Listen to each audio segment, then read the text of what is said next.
Our Father knows. Matthew 6:31-32. Therefore, do not be anxious, saying, what shall we eat? Or what shall we drink? Or what shall we wear? For Gentiles seek after all these things, and your heavenly Father knows you need them all. God knows. It's comforting to know that God knows. I recently observed a bird outside my window engaging in frolic, hopping to and fro, back and forth. I was reminded that God knows every time a sparrow hops, according to Matthew 10:29. That is to say, God knows the takeoff, the trajectory, and the target of every frolicking fowl. He knows and he cares. In general, people really don't care about you as much as they pretend. Occasionally, someone will ask, how are you? But the inquisitor rarely waits for an answer. Before you can provide a sufficient answer, they've already moved on to another thought, another sentence, formulating the next concept, or to express a concern that's on their minds. If the truth be told, most people, though they mean well, care very little about how you feel, about how your day is going, or the difficulty in sorting out your life. People could really care less about that doctor's report, or the sick child at home, or the trouble you're having in your marriage. Typical humans only concern themselves with and about themselves. This is why we marvel at the Christian standard that we are to think of others before thinking of ourselves. Do nothing out of selfish ambition or vain conceit. Rather, in humility, value others above yourself. Philippians 2:3. Mature Christ followers love God and their neighbors as themselves. Luke 10:27. Deeper than courtesy or hospitality, Jesus' disciples love their neighbors equal to how they love themselves.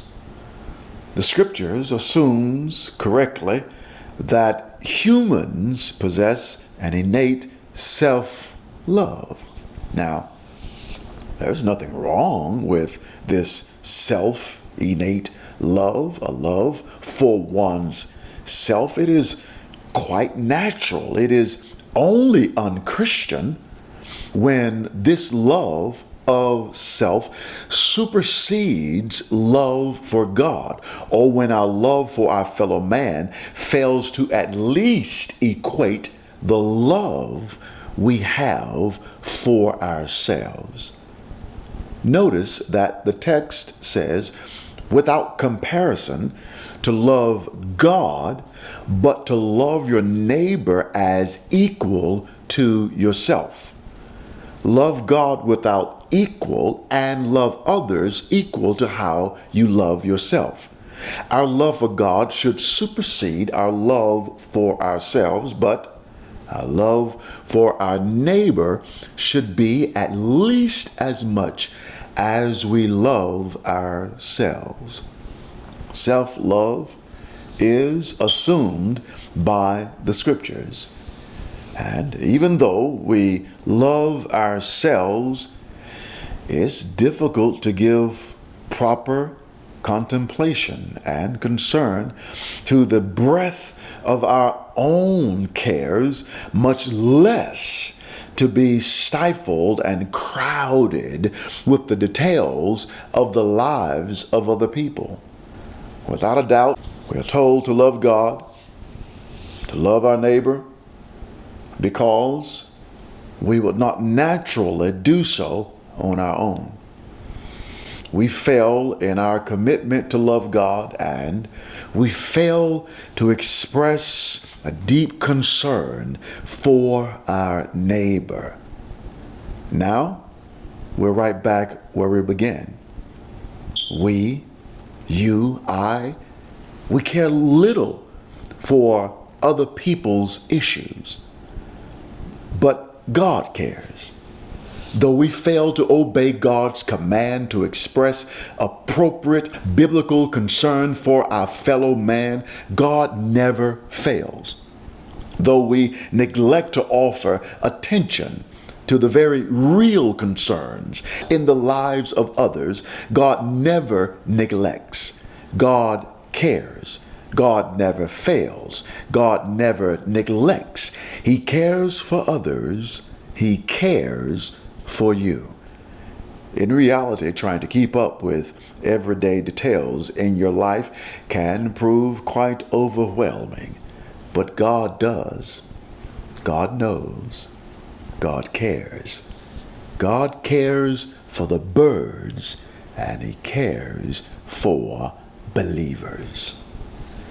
Possessing the knowledge that God knows and cares about the trajectory and target of my life releases me to bask in the safety of His care, to frolic in the presence of His watchful eye, and under the protective shadow of His wings. I too, like the little birds, can live joyfully and worry-free because His eye is on the sparrow, and I know He watches me. Live well, hope well.